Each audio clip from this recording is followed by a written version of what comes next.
my channel? Welcome back to another video. I'm Jessie and you are watching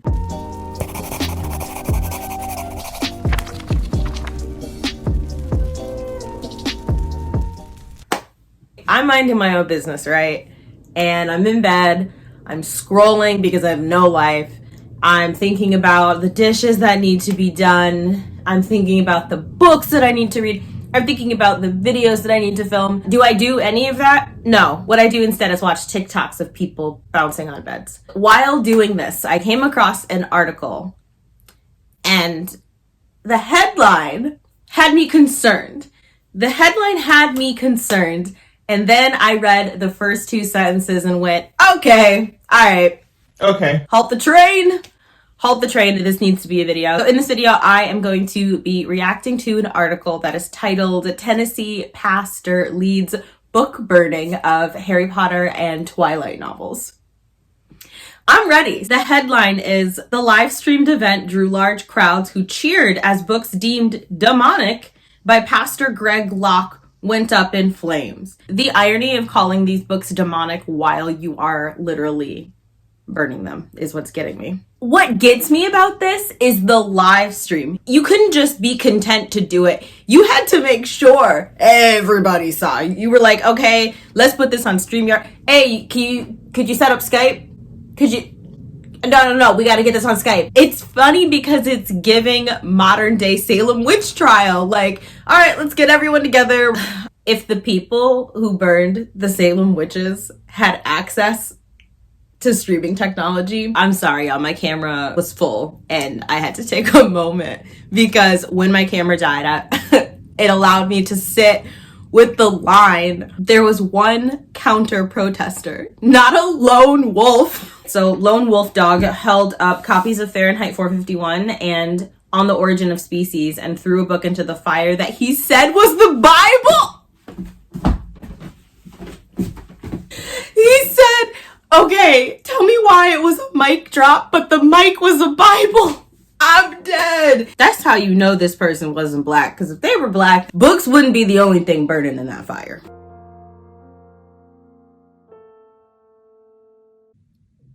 He looks like his wife never orgasms.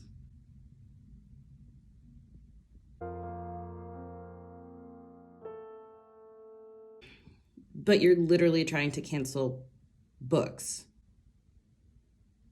The American Library Association said it has recently seen an unprecedented rise in book ban requests. It counted 330 books that were challenged as objectionable in the fall of 2021 compared to 156 in all of 2020. That's scary. Our church is meme gold. I am meme magic for the haters. I'm telling you, if we got royalties off of memes on Twitter, we could buy everybody an RV. Why is he acting like this is comedy fucking central? I ain't never seen so many crazy memes about, I mean, vulgar, crazy, vile. And I look at that and I'm like, that was creative. You took hours of your life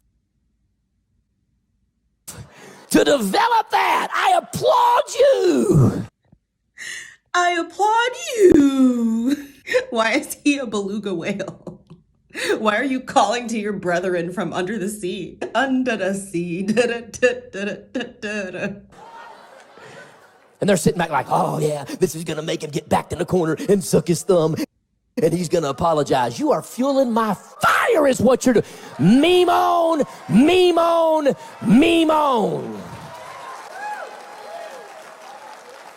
Meme on. In my 20 years with ALA, I can't recall a time where we've had multiple challenges coming in on a daily basis, said Deborah Caldwell Stone, the director of ALA's Office for Intellectual Freedom. I am concerned about these people. I really am. They know that Twilight and Harry Potter are not as popular as they were. Like, I think that they might be overestimating the continued influence of these books. I'm not saying that they're not still influential, still selling really well, still beloved and all of that. But I'm just saying, if you go and burn some books, I can think of about 10 books off of the top of my head that are impacting young folk way more right now than Twilight and Harry Potter. Coughs in Ice Planet Barbarians. God forbid. See what I did there? This pastor get his paranoid paws on any of Eric LaRocca's books. Can you imagine if this pastor found out about lesbian worms? As I mentioned during my Sunday sermon, we will be having a massive burning at the end of our Wednesday night message this week. We will be in our continued series on deliverance from demons. Why does it sound like a YA novel? We have stuff coming in from all over that we will be burning, not Amazon. We're not playing games. Witchcraft and accursed things must go. Hashtag accursed thing. In Acts 19, they brought their sorcery and demonism and burned it. We are well aware what we are stepping into. I wish it was the fire. Bring it all. Stop allowing demonic influences into your home. I said it from the stage and I'm saying it here. Anything tied to the Masonic Lodge needs to be destroyed. It's a satanic cult no matter what your master Mason fish frying grandfather told you. Shut up. Bring all your Harry Potter stuff. Laugh all you will, haters. I don't care. Trust me, we're laughing. It's witchcraft 100%. I want that on a t-shirt. Hashtag witchcraft 100%. That mess is full of spells, demonism, shape-shifting, and occultism. Bring tarot cards, Ouija Birds. Hashtag Ouija Birds. Healing crystals, idol statuses, spell books, everything else tied to the occult. It's gotta go. If you think we're crazy, then scroll on. We're exposing the kingdom of darkness for what it is. Why is the kingdom of darkness a YA novel? They hate truth and have loads of witches, hashtag loads of witches, that can't help themselves, but they're wanting a group to come to the church, break out their witchcraft. Break out their witchcraft and open their Ouija boards. While we celebrate, well, hear me, you're welcome to come, but I promise I will walk over, pray over each of you, snatch that evil garbage out of your hands and burn it right in front of your face. Okay, that escalated quickly.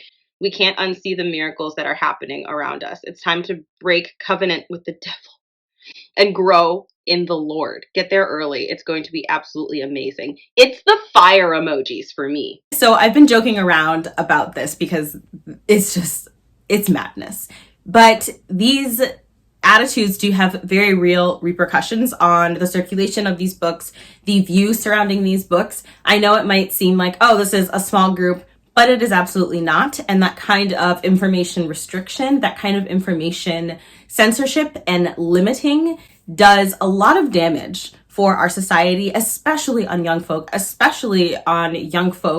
who are the target audience of these books. What does it say to these young people that you are burning books where the people in them feel, look, behave, etc., exactly the way that they do?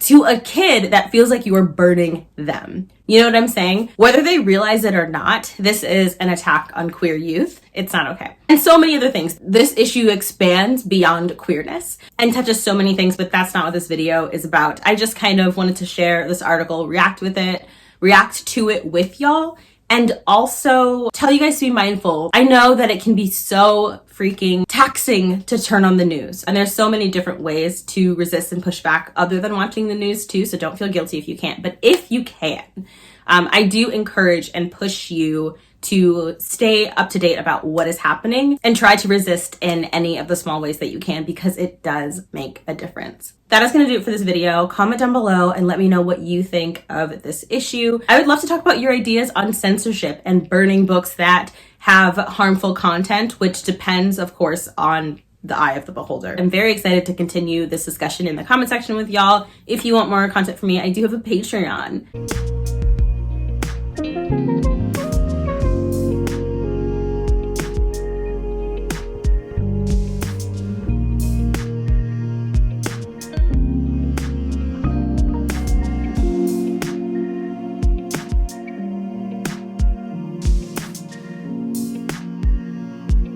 I also am working on a book, and for my top tier patrons, I share excerpts and chunks of the book and like character descriptions and the writing process and all of that. So we do fun stuff on the Patreon, but all my social media links are in the description box below if you want to catch me on Instagram or somewhere else. Okay, stay safe, Be good to yourselves, be good to others, and I hope to see you in my next video.